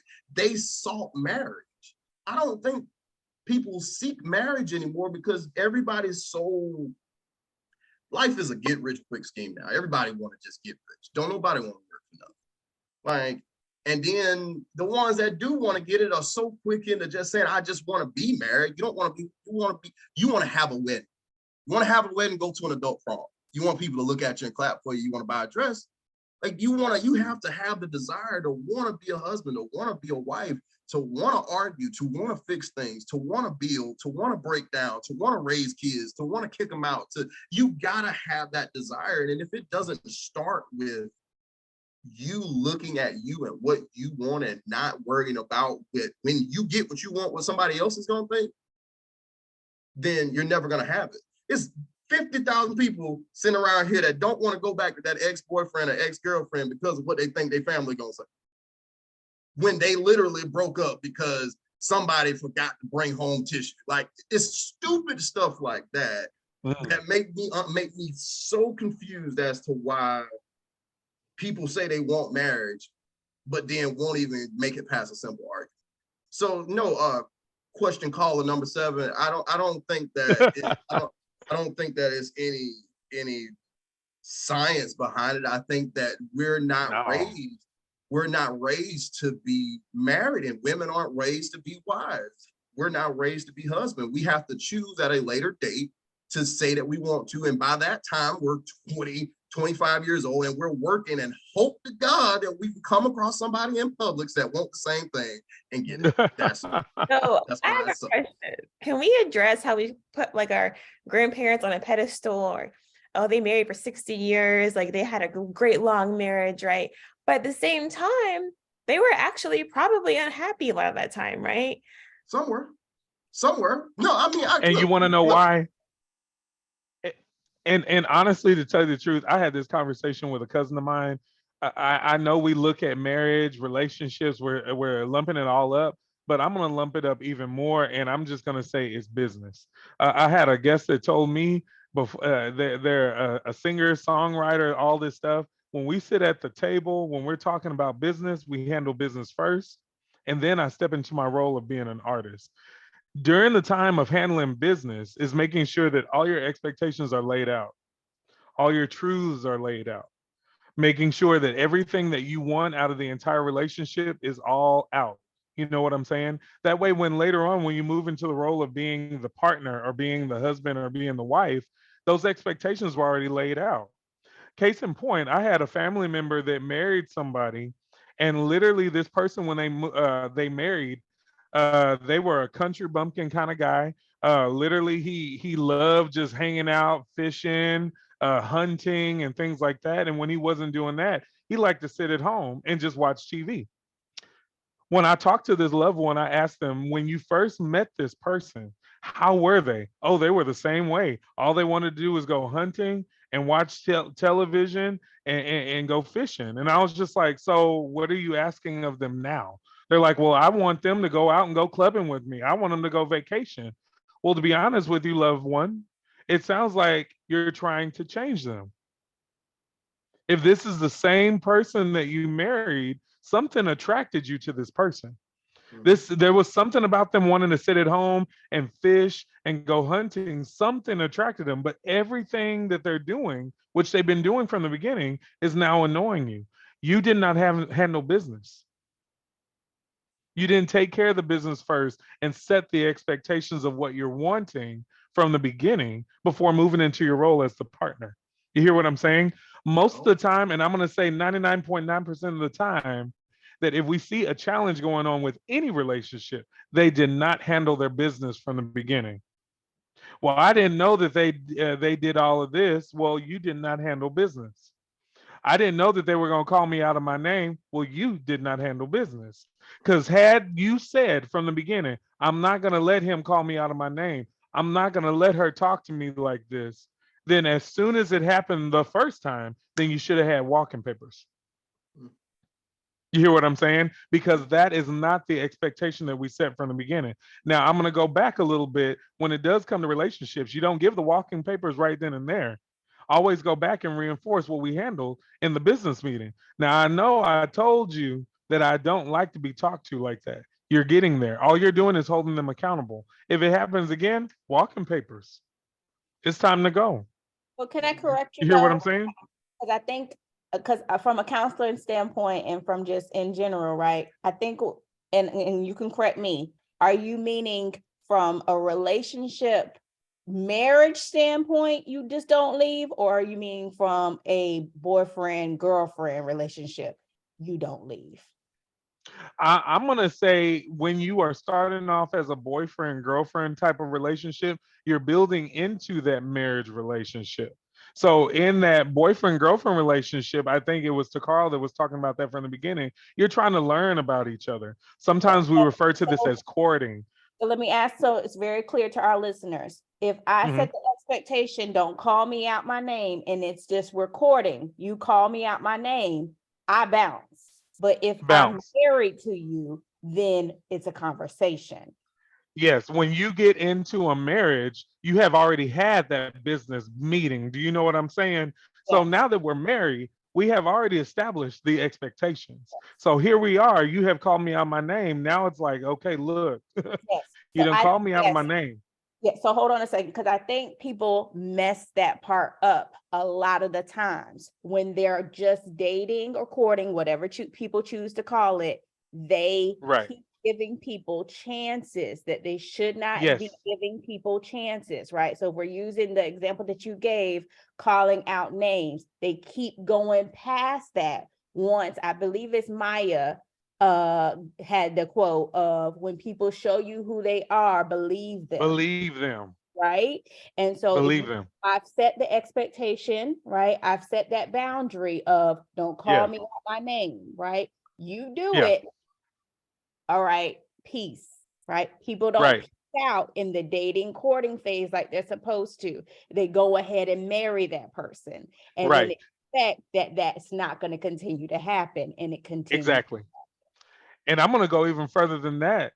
Heather, if we go back to when we were talking about uh, when we're in the dating phase or the courting phase, if you continuously give people get out of jail free passes in that stage, they're already going to make that one of their expectations. I can call this fool out of his name. I can call this chick out of her name, and we gonna deal with it because that's what we've been dealing with.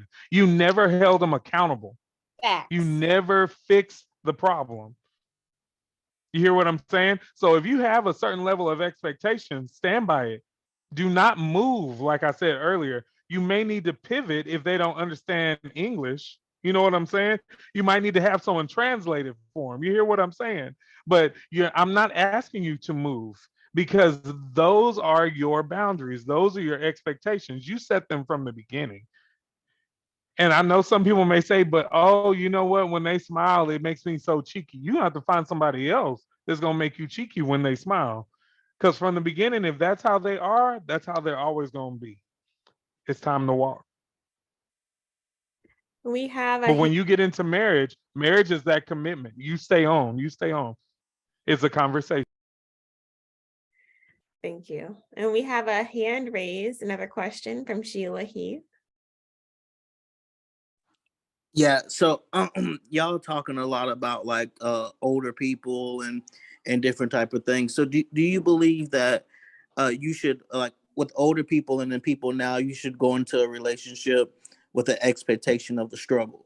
Like if you know going into this relationship that there's going to be hard times and there's going to be times that we have to work on different type of things in order to grow into a marriage, is that a way to go in the relationship, or should you go into it thinking there's going to be no problems and hit a brick wall when you get married? Like, who is this person? They totally change. Now that I'm married, now it's like everything that we set is in disarray. So I just want to put the disclaimer out there.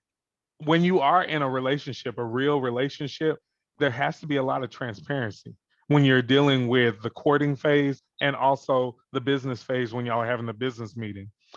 If you are not transparent and honest from the beginning, yes, I can see how y'all can find all these little discoveries once you're married. I can see that. But when it does come with dealing with the seasoned saints, as we would say at church, or even the young people, you definitely have to be honest with yourself and also with your partner. You have to be honest. If you choose to leave things on the side and not deal with it, it's going to come out later. It always does. I know that when people are in relationships, they don't want to hurt anybody's feelings. They don't want to cause them to walk away. Maybe it's meant for them to walk away because it's not really supposed to work. I think you're trying to make it work. You hear what I'm saying? But in that first phase, in that courting phase, or in that early stages of the relationship, you have to be honest. If you see something that's just not sitting well with you, speak on it. If you're willing to move forward from it, that's when you start talking marriage. But if it's something that you're just set on that you don't want to deal with, it's time for the walking papers.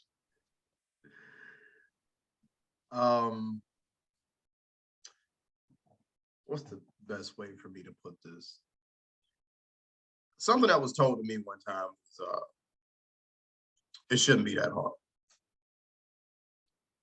Just simple put, it shouldn't be that hard. I think we all have expectations and we got aspirations, right? Like we all know what we want. We have the hope that we get what we want.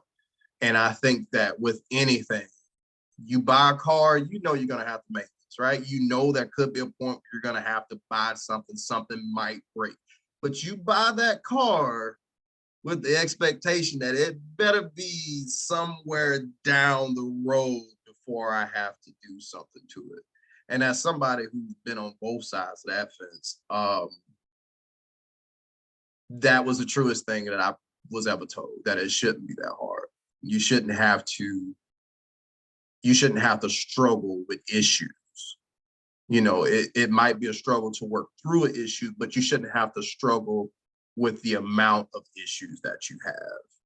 And I think that if it gets to the point where you lose happiness, lose enjoyment, and most of all for me, where you lose the excitement, that anticipation in what you're dealing with somebody, even with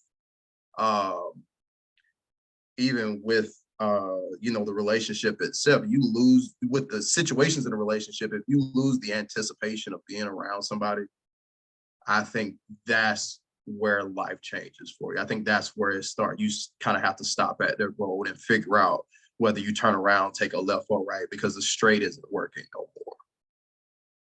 So I won't get long-winded about that.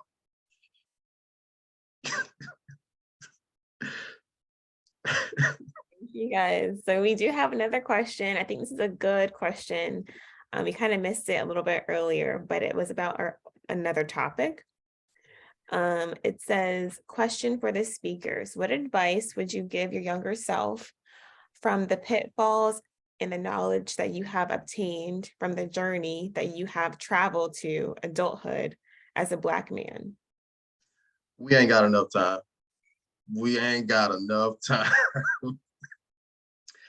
I honestly, I would say the biggest thing that what would I tell young me? Stop. Just stop. I was the fastest person I knew going nowhere. Like, I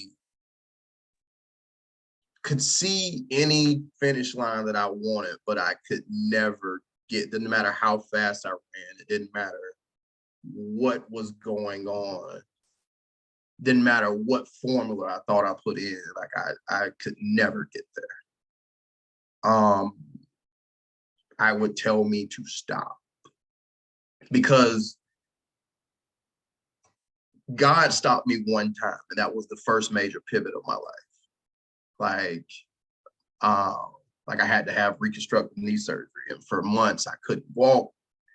I didn't have a job. I had money, and for the first time, I had to truly depend on other people for my day-to-day.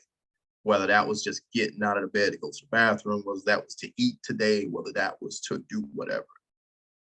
And it showed me the value that the people that I had in my life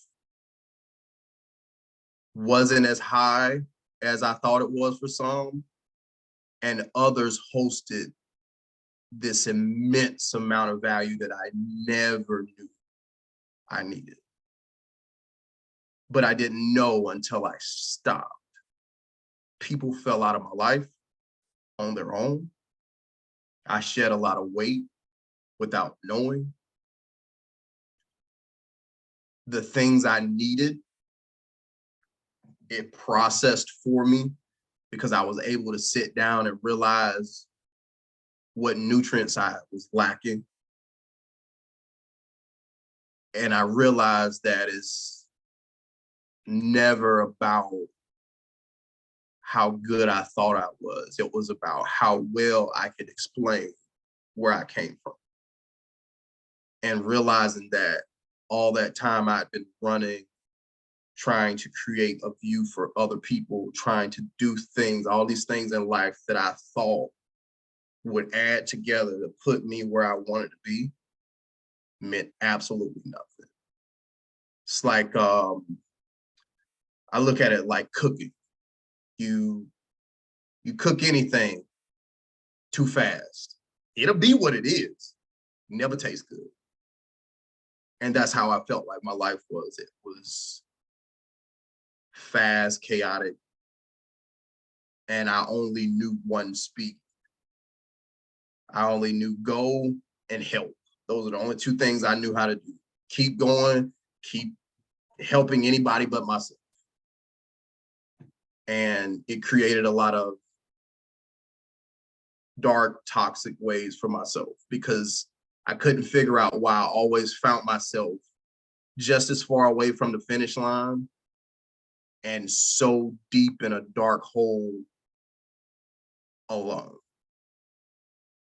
And I created ways to cope with that weren't positive as well. And it kept turning into a continuous circle. So being able to go back and tell myself to just stop before something stops me, I would be light years ahead of where I am.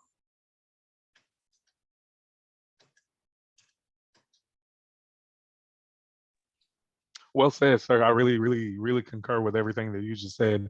I think in the 40 years that I've been walking this earth, I think the one lesson that I have definitely learned, and y'all hear me say it all the time, is discoveries. Um, it's my word that defines mistakes. It defines mess ups. It defines all of that. I like to use the word discovery. I really truly feel I just discovered I should have did it a different way. But I feel that discoveries are something that I should definitely and am celebrating is because it led to testimonies. I discovered a whole lot of stuff in 40 years, discovered people in 40 years. I discovered all sorts of things, situations, injuries, you name it. I've definitely discovered them. But the testimony today is that I'm still standing. Just like a good piece of meat, you know, a lot of the hits, a lot of the bangs, it definitely made for a much tender piece of meat that when cooked well and serenaded and marinated, it is probably the best meal that you'll ever eat. I don't know if y'all caught that, but it's the truth. I feel I'm a much better person. I'm on the road to becoming a much better person. And when you reach that area of nirvana, when you reach that level, the fiduciary duty that we all have as men, Takaro, John, is to help somebody else get there. Help somebody else get there.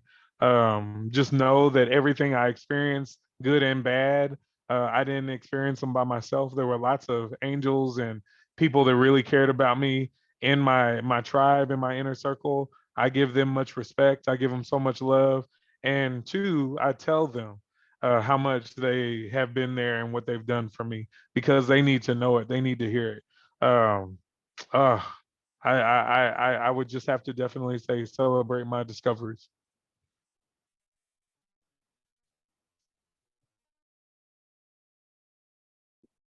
And so, Timbo, so they're feeling like you didn't answer the question. So what is the actual advice that you would give yourself? Oh, the advice I would give myself? Your younger self. My younger self, wow, to see him again, right? I think the advice that I would give him is don't give up. It's okay. It's gonna get better. Ah, okay. Love it. It's gonna get better. I love that. Mhm. So we have stop and don't give up. Love it. All right, we think this is a great time for us to stop. We've kind of come down to a good place. This was probably the best discussion we've ever had. So we're gonna take our hats off to both Takaro and Timbo. Y'all have been amazing. John is somewhere out here. We thank you, men, for gracing us today with your knowledge, your experience, your expertise about being men, allowing us to be in your world and ask of you what we wanted to know. We will share all your information with everyone so that they can get in contact with you all. Is there any last final words that you want to share before we sign off today? Just me personally, man, I enjoy this. I mean, don't get me wrong, I enjoyed my little speaking session, but this last part where we get a chance to just collectively get together and just spar it out, man, I love it and appreciate everybody who logged on, gave great questions, and and again, to you ladies, once again, allowing us to be blessed with your presence and your platform, man. We appreciate it. And thank you and look forward to the next time, maybe. No, possibly. Hey, let's do it. Takaro, you said it so well, so eloquent. Thank you again, Ariel and Heather, for allowing us to sit on this beautiful platform to discuss and talk all things where we're coming from as men. And then also a huge shout out to the beautiful ladies and men that were on the listening side and the viewing side virtually. Thank you so much for taking time out of your schedule to hang out with us.